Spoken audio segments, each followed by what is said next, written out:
आज का वाणी बहुत ही सुंदर है। आज शनिवार है। सु किसे कहते हैं जानते हो? सु और खा। सु अर्थात सुंदर, खा अर्थात शून्य मतलब आकाश। आकाश सर्वत्र है, सर्वत्र सुंदरता है, वो है सुख। आकाश सर्वत्र है, सर्वत्र सुंदरता है, मतलब वो सुख है। जिस अवस्था में रहकर आप सुखी हो सकोगे, मन से अपने को सुखी कर सकोगे, वही सत्यं शुभं सुंदरम बन जाएगा। परंतु शांति आपके बस की बात नहीं है। शांति अर्थात मन की जिस स्थिति में पहुंचाने से आपकी मांग समाप्त हो जाएगी। ईश्वर बिना शांति देने वाला कोई नहीं है। ईश्वर तक पहुंचाने का मार्ग दिखाने वाला है गुरु। आपको गुरु का संग करना होगा। सुख में आपका मांग पड़ रहती है, पर शांति मिल जाने से मन की मांग समाप्त हो जाती है। इसीलिए सुख का अनुभव करो, फिर शांति मिलेगी। बहुत ही सुंदर वाणी है सुख और शांति के बारे में। वाणी अच्छा लगा, इसीलिए बोलने का इच्छा हुई। तो गुरु के बारे में बोलने से मन तो अच्छा होता ही है, इसमें कोई इधर उधर का तो है ही नहीं। तो गुरु के बारे में क्या बोलूं? वो बोलते हैं सुखी होने से पहले सुख का अनुभव करो, फिर शांति मिलेगी। मतलब किसी भी अवस्था में अपने आप को सुखी मानना है। पैसा नहीं है, घर द्वार चल नहीं रहा है, बेटी का शादी नहीं हो रहा है, बेटा का नौकरी नहीं लग रहा है, पति के साथ में रोज झगड़ा होता है, पत्नी ठीक से रहती नहीं है। तो इस तरह का नानान भावना में मैं रोज अपना दैनंदिन जीवन में निर्वाह कर रहा हूँ। अब इस अवस्था में सत्यम शिवम सुंदरम बोलना बहुत ही कठिन है। फिर भी गुरु का मार्ग तो चाहिए। बिना गुरु का मार्ग का ईश्वर का दर्शन होगा भी तो अनुभव नहीं कर पाऊंगा। अगर ईश्वर मेरे सामने आ जाएंगे तो मैं ईश्वर को पहचान भी नहीं पाऊंगा। लेकिन अगर गुरु के जरिए से मैं ईश्वर को प्राप्त करूंगा तो निश्चित रूप से मैं वो ईश्वर को पहचान पाऊंगा। चाहे वो ब्रह्मा हो, विष्णु हो, महेश्वर हो, कोई भी हो, चाहे वो शिव हो, गणेश हो, चाहे वो सरस्वती हो, लक्ष्मी हो, शनि महाराज हो, चाहे हनुमान जी हो, हम तमाम देवी देवता को अगर वो सामने आ जाता है मेरा, मैं उनको पहचान ही नहीं पाऊंगा। तो ये पहचानना बहुत कठिन है, क्योंकि ईश्वर सामने आ जाएंगे तो मैं सही में पहचान नहीं पाऊंगा। मुझे याद आ रहा है, कालीबाड़ी आश्रम में पहला वैशाख का संगीतानुष्ठान हो रहा था। संगीतानुष्ठान होने के पश्चात, संगीतानुष्ठान हुआ सुबह 4 बजे से शुरू हो जाता है। 4 बजे मेरे भगवान आरती किए। आरती करने के पश्चात वो आकर के बैठे क्या, उसके बाद भवसागर हुआ। तो भवसागर तक वो अपने वेदी में बैठे रहे। तमाम यात्री लोग से वो मिले भी, किसी को माला पहनाए, टीका लगाए। मेरे माँ काली का, जो माँ काली के सामने वो आरती करते हैं, किए हैं, वो आरती किए। आरती करने के पश्चात वो तमाम टीका वगैरह लगाए, माँ काली को माला वगैरह पहनाए। उसके बाद आकर के अपना आसन जो बाहर रखा हुआ तो वहां बैठे। बैठने के पश्चात वो तमाम संगीतानुष्ठान हुआ। अंत में उनको कुछ बोलना था।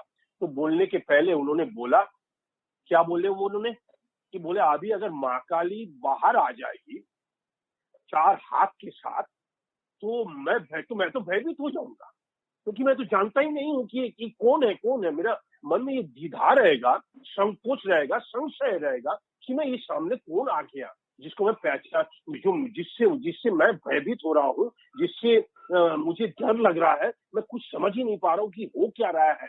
माँ काली तो मैं वहां देखा हूँ, पत्थर का मूर्ति, जो 2 हाथ 2 पैर, बाल फुला हुआ है, टीका लगा हुआ है, वो जो एक हाथ में अभय दे रहे हैं, एक हाथ में वरदान दे रहे हैं, एक हाथ में खरज है, एक हाथ में मुंड है। तो वो विशाल रूप देख करके मैं तो भयभीत हो जाऊंगा, तो मैं कुछ मांग ही नहीं पाऊंगा। तो ये क्यों बोले, मुझे लग रहा है, अब अतीत की घटना है, उस दिन ज्ञान था नहीं, समझ ही नहीं पाया। तो आपके साथ में मैंने बात करते करते उनका अवस्थान हो ही जाता है। बोलता है गुरु चर्चा करने से गुरु का अवस्थान होता है, तो मैं गुरु का चर्चा करने जा रहा हूँ तो गुरु का अवस्थान तो होना ही है। तो इसीलिए वो आए, आकर के मुझे वो दिन को याद करवाने के पश्चात मुझे बार बार समझा रहे हैं कि क्या है सत्यम शिवम सुंदरम। मतलब अगर मैं गुरु का साथ में रहूंगा तो मैं सुखी अनुभव करूंगा, वो सत्यम शिवम सुंदरम भी हो जाऊंगा, वो ईश्वर का दर्शन भी हो जाएगा।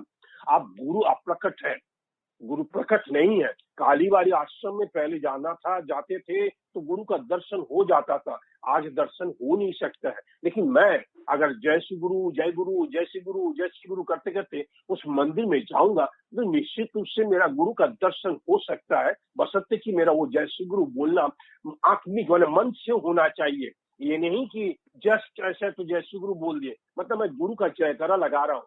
मेरा वो गुरु जो मेरे लिए इस धरती पर उनका अवतरण हुआ था, उसके लिए जयकारा लगाना मतलब मेरा संशोधन उन्होंने किया, मेरा अहंकार को नाश किया, मेरा क्रोध को नाश किया, मेरा लोभ को नाश किया, मेरा निंदा को नाश किया, मेरा ईर्ष्या को नाश किया, मेरा अहंकार को नाश किया, मुझे दया दिए, क्षमा दिए, प्रेम दिए। तो वो गुरु है जो मुझे इस तरह से संवारे। अन्यथा मैं अगर वो गुरु मेरे पास में नहीं आता तो मैं अपने आप को संवार नहीं पाता। तो मैं आज बोल सकता हूँ कि हाँ सत्यम शिवम सुंदरम है, मेरा ये जीवन जो है सत्यम शिवम सुंदरम है।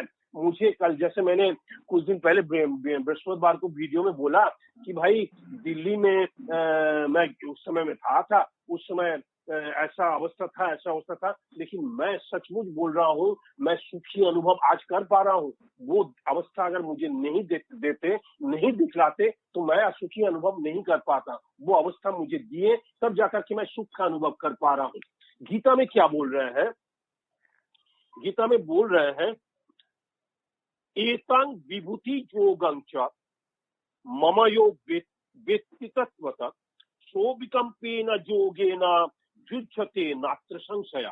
अर्थात जो पुरुष मेरी इस परम ऐश्वर्य विभूति को योग शक्ति को तत्व से जानता है। मतलब कौन बोल रहा है यहाँ पे? भगवान श्री कृष्ण।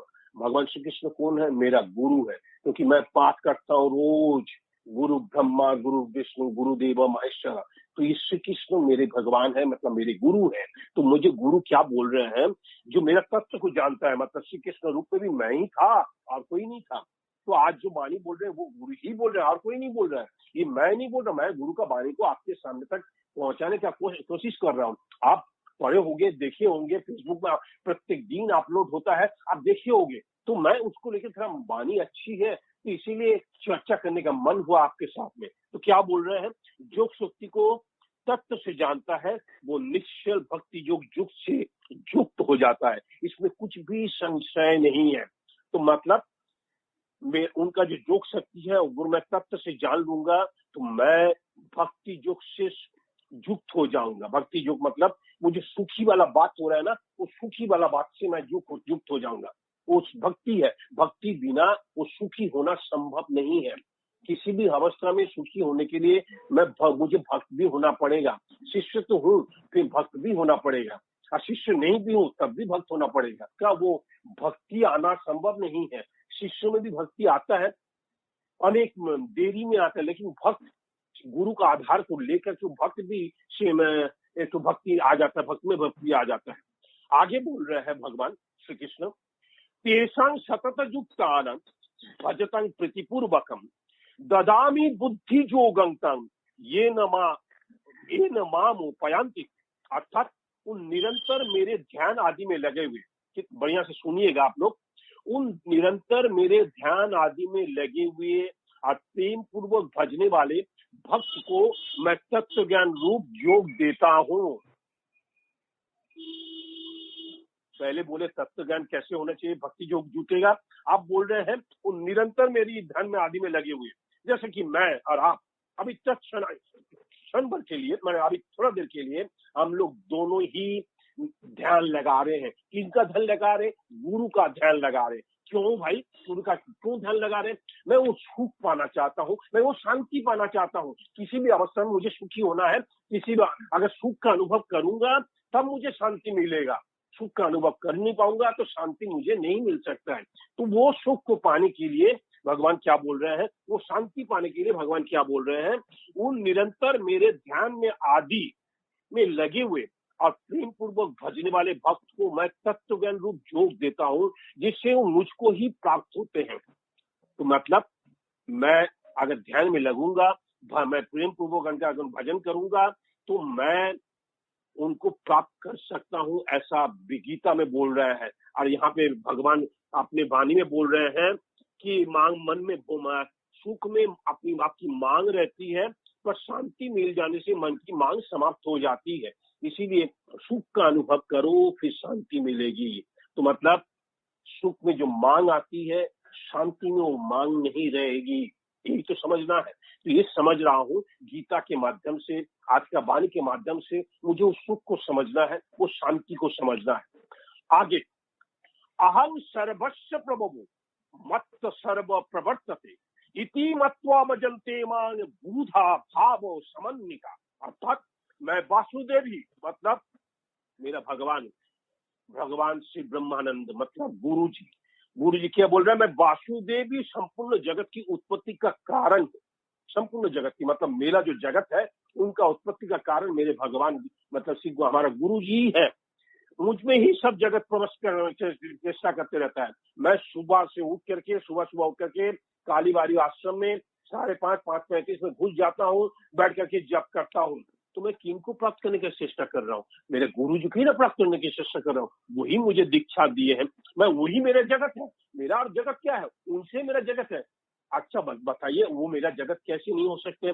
तमाम तीर्थ क्षेत्रों, दिल्ली का बारे में मैं बोल रहा था, मैं बोला नहीं कि तमाम तीर्थ क्षेत्रों घूम चुके हैं, चाहे हरिद्वार हो, लक्ष्मण झूला हो, ऋषिकेश हो, केदारनाथ हो, बद्रीनाथ हो, अमरनाथ हो, कहाँ नहीं गए हो? कुरुक्षेत्र हो, उज्जैन हो, और कहाँ कहाँ नहीं गए। अब नेपाल में भी गए, जाकर के पशुपतिनाथ में जाकर के, वहां पे भी जाकर के वो पुरुषन किए। तो वो चारों देश को घूम करके आए हैं, तो वो जगत को लेकर के घूम रहे हैं, और मैं उसी जगत का आश्रय खोज रहा हूँ। और मुझे वो जगत का आश्रय भगवान स्वयं देने चाह रहे हैं। कैसे दे रहे हैं? मुझसे वो सब जगत चेष्टा करते रहता है। इस प्रकार समझकर श्रद्धा और भक्ति से युक्त बुद्धिमान भक्तजन मुझ परमेश्वर को निरंतर भजते हैं। तो जब मैं जान चुका हूँ कि वही मेरा जगत है, तो मैं नित्य निरंतर उस समझ करके मैं उसी जगत को पाने का चेष्टा करूंगा। उसको समझ करके श्रद्धा, मेरे पास में श्रद्धा भी आएगी, भक्ति आएगा, और मैं उस परमेश्वर को निरंतर भजन करूंगा। और करने से क्या प्राप्ति होगी? मुझे वो सुख अनुभव कर पाऊंगा, और वो शांति मुझे प्राप्ति होगा, जिसमें मेरे मन में कोई मांग नहीं रहेगा। मैं उस बात में आना चाह रहा हूँ बार बार। मच्छिता मद्गत प्राणा बोधयंत परस्परम कथयंत समांग नित्यं तुष्यंति च रमंति च। निरंतर मुझ में मन लगाने वाले, निरंतर जो मैं और आप मन लगा रहा हूँ, निरंतर मुझ में मन लगाने वाला, मुझ में ही प्राण को अर्पण करने वाला भक्तजन मेरी भक्ति की चर्चा के द्वारा वो आपस में मेरे प्रभाव को जताते हुए, बताइए यहाँ पे बोल रहा है आपस में मेरे प्रभाव को जनाते हुए। मैं उनका प्रभाव को कैसे बोल रहा हूँ कि कालीबाड़ी आश्रम में पहला वर्ष के दिन वो ऐसा बात बोले कि माँ काली अगर प्रकट हो जाएंगे तो मैं माँ काली को समझ नहीं पाऊंगा, कुछ समझने के पहले माँ काली अदृश्य हो जाएंगे। तो मैं उस माँ काली का रूप को ध्यान नहीं करता हूँ या समझ नहीं पाता हूँ। मंदिर जाता हूँ, देखता हूँ, लेकिन अगर वो फट से मेरे सामने हाजिर हो जाए, मैं बका जाऊंगा, मैं कुछ भी समझ नहीं पाऊंगा, बुद्धिहीन हो जाऊंगा, तो मैं समझ ही नहीं पाऊंगा। तो गुरु अगर मेरा सहायक होंगे तो गुरु का माध्यम से मैं वो माँ काली किया सब जगत का जितना भी देवी देवता है मैं सबको पहचान लूंगा। तो मतलब मैं भक्ति के द्वारा चर्चा करते हुए आपस में मेरे प्रभाव को, मतलब उनका प्रभाव को मैं और आप चर्चा कर रहा हूँ। चर्चा करते करते उनका गुण के बारे में बोल रहा हूँ। मैंने जैसे बोला मैं दिल्ली में ऐसा उन्होंने किया, तमाम तीर्थ क्षेत्र घूम लिए। जैसे मैंने बोला कालीबाड़ी आश्रम में वो ऐसा माँ काली के बारे में बोले, मेरे साथ मैं उनके साथ में गया था। यहाँ पे एक मंदिर है, साउथ इंडियन मंदिर, क्या मंदिर का नाम, शास्ता मंदिर, वहां पे गया था। मैं वहां पे जाकर के देखा मिस्टर पीएन शंकरन जो अच्छा धर्म के बारे में अच्छा ज्ञानी है, बहुत सारा किताब पढ़े हैं, पुराण के बारे में भी जानकारी है, वेद के बारे में जानकारी है, जितना शास्त्र के बारे में जानकारी है, तमाम मंत्र को जानकारी है। मेरे भगवान मेरे गुरु को देखते साथ ही वो साष्टांग प्रणाम कर लिए उसी जगह में जहां पे वो गुरु से मिले। साष्टांग प्रणाम मतलब लेट के, साष्टांग प्रणाम मतलब लेट के। उस तरह उस इंसान को मैं जब देखा, मतलब पीएन शंकर को जब मैंने देखा कि वो साष्टांग अपने ही मंदिर में साष्टांग प्रणाम कर रहे मेरे गुरु को, मेरे भगवान को, मेरे पिता को, तो मैं आश्चर्यचकित हुआ। अरे क्या है भाई, ये शंकर तो इतना बुद्धि वाला है। इसका मतलब वो जब मेरे गुरु से मिलते हैं, मतलब वो ज्ञान शून्य होकर के मिले होंगे, निश्चित रूप से ज्ञान शून्य होकर के मिले होंगे। अगर उनके पास वो ज्ञान जाता तो मेरे गुरु को इस तरह से प्रणाम निवेदन वो नहीं करते। निश्चित रूप से वो ज्ञान शून्य होकर के मिले, अपना विद्या को बहिष्कार किए, अपना बुद्धि को बहिष्कार किए, जाकर के अपने मेरे गुरु से आकर के इस तरह से साष्टांग प्रणाम किए। फिर आगे जो जो हुआ वो तो बाकी बात है, वो तो मैं अभी बताना संभव नहीं है। तो आगे बता रहे हैं, प्रभाव को जनाते हुए तथा गुण और प्रभाव से मेरा कथन करते हुए निरंतर संतुष्ट होते हैं और मुझ वासुदेव भी निरंतर रमन करते हैं। तो मैं भी उस घटना को जब आपके सामने रख रहा हूँ, मैं भी संतुष्ट हो रहा हूँ कि मैं किसके साथ में जुड़ा हूँ, मेरे गुरु कौन है, मेरे भगवान कौन है, मैं किसके साथ में जुड़ा हूँ, जिसके जुड़ने से वो अतीत का घटना जिसमें मेरा बिल्कुल मेरा मन नहीं था, मैं शरीर रूप लेकर के उनके अगल बगल में घूमता था, एकदम आराम से उनके शरीर लेकर घूमता था, हर जगह में गया उनके साथ में, हर जगह, लेकिन कुछ भी बात मुझे सुनाई नहीं दिया। मुझे दिखाई बहुत कुछ दिया लेकिन सुनाई कुछ नहीं दिया, क्योंकि मैं सुन नहीं पाता हूँ, समझ नहीं पाता हूँ क्या हो रहा है, नहीं हो रहा है। आज जैसे व्याख्यान कर पा रहा हूँ पीएन शंकर के बारे में, आज जैसा व्याख्यान कर पा रहा हूँ महाकाली के बारे में, आज जैसा व्याख्यान कर पा रहा हूँ कि तमाम तीर्थ क्षेत्रों घूमे हैं, तो मेरे को तीर्थ क्षेत्र में जाने का क्या जरूरत है, मेरे को इधर उधर जगत से क्या लेना देना, वही तो मेरा जगत है। मद गुरु सी जगत गुरु, मतलब जगत के गुरु है। तो मैं अगर इस तरह से भावना लेकर के उनको पूजा करूंगा, पाठ करूंगा, जप करूंगा, तो निश्चित रूप से मेरे पास वो सुख का अनुभूति मैं कर पाऊंगा और मुझे एक ना एक दिन, आज नहीं तो कल, नहीं तो परसों, मुझे शांति प्राप्ति होगी ही होगी, मेरा मांग समाप्त होगा ही होगा। ये मैं समझना चाह रहा हूँ। अंत में लास्ट श्लोक, ऐसा मेवानुकंपार्थ मज्ञानांजन तमा, ऐसा मेवानुकंपार्थ महमज्ञानजं तमा, नाशे आत्मक मवास वस्तु ज्ञान दीपेन भस्वत। अर्थात हे अर्जुन, मतलब मैं अर्जुन हूँ, मुझे बोला जा रहा है, हे अर्जुन, उनके ऊपर आरूढ़ करने के लिए उनके अंतःकरण में स्थित हुआ मैं स्वयं ही उनके अज्ञान जनित अंधकार को प्रकाशमय तत्व ज्ञान रूप दीपक के द्वारा नष्ट कर देता हूँ। मेरे मन में जितना संशय है, मेरे मन में जितना द्विधा है, मेरे मन में जितना देश भावना है, शत्रु भावना है, ईर्ष्या भावना है, निंदा भावना है, वो समस्त भावना को मेरे अंदर में रहते हुए, वो अंतःकरण में रहते हुए मेरा अज्ञान जनित अंधकार को, मेरा जो अज्ञान जनित अंधकार है उनको दूर किया और तत्व ज्ञान दीपक से मुझे मेरा सब कुछ मुझे प्रदान भी किए, जिसके चलते मैं सुख का अनुभव कर पा रहा हूँ। अभी मुझे बहुत सुखी हो रहा है, सुखी लग रहा है, मैं सुख अनुभव कर रहा हूँ क्योंकि मैं उनका वाणी का चर्चा कर रहा हूँ। तो बोलता है कि मेरे प्रभाव को जलाते हुए तथा गुण प्रभाव मेरे कथन करते हुए निरंतर संतुष्ट हो रहा है, तो मैं निरंतर संतुष्ट हो रहा हूँ, उनके प्रभाव के बारे में बोलने में संतुष्ट हो रहा हूँ, उनके बारे में बोलने में संतुष्ट हो रहा हूँ, तो मैं सुखी हूँ। तो सुख हुआ हो तो मतलब आप भी अगर सुन रहे हो तो आप भी सुखी हो। तो तत्क्षणात मतलब हम दोनों को, मतलब हमको और मुझे और आपको दोनों को ही सुखी हुआ, हम लोग दोनों को ही तत्क्षणात शांति प्राप्ति हुई। तो ये शांति लेकर के मेरा मन से मांग को समाप्त हो जाएगा। तो मतलब उनका वाणी को सत्य करने के लिए इस तरह से गुरु चर्चा में मैं अगर रहूंगा तो निश्चित रूप से मैं सुख अनुभव करूंगा।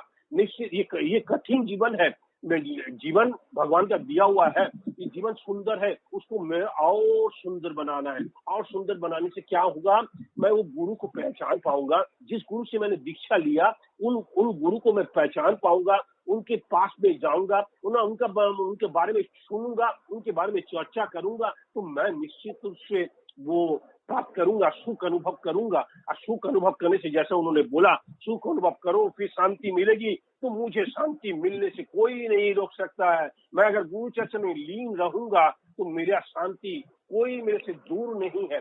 मेरा मान समाप्त होगा ही होगा, इसमें कोई किंतु किंतु नहीं है। तो मेरा जीवन सत्यं शिवम सुंदरम होगा ही होगा, इसमें कोई इधर उधर की बात नहीं है। यही मैं समझता हूँ। आज के मुताबिक गीता को लेकर के मैं आपके सामने उपस्थित हुआ। अच्छा लगा आपके वाणी को पढ़ने में, आपके सामने व्याख्यान करने में अच्छा लगा। तो ये है मेरे गुरु का विशेष परिचय। ये परिचय लेकर के आप भी सुखी हो जाओ, आपको भी सुख का अनुभव करो, मैं भी सुख का अनुभव करूंगा, आप भी शांति प्राप्त करो, मैं भी शांति प्राप्त करूंगा। हम लोग दोनों मिलकर के इस तरह से शांतिमय जीवन जीवन जीवन जीवन यापन करें। जय श्री गुरु। ओम नमो ब्रह्मानंदाय।